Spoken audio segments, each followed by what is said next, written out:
Dear viewers, I welcome you all to this video. In this video, I am going to share with you the syllabus of BG 6th semester generic elective political science, that is Indian political system, IPSG 616.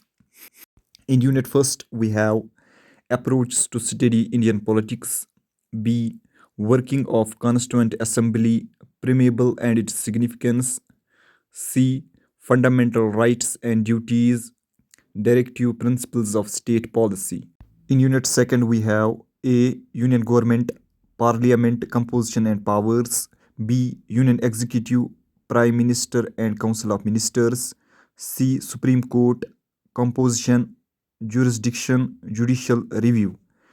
In unit third, we have A, federalism changing nature, B, center state relations, legislative, financial, and executive, C, political process and issues, changing nature of party system in India, coalition politics.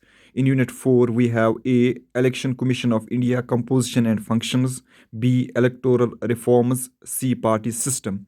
This was all regarding the syllabus of BG 6th semester generic elective political science, Indian political system. Thanks for watching. Do like, share, comment, and don't forget to subscribe.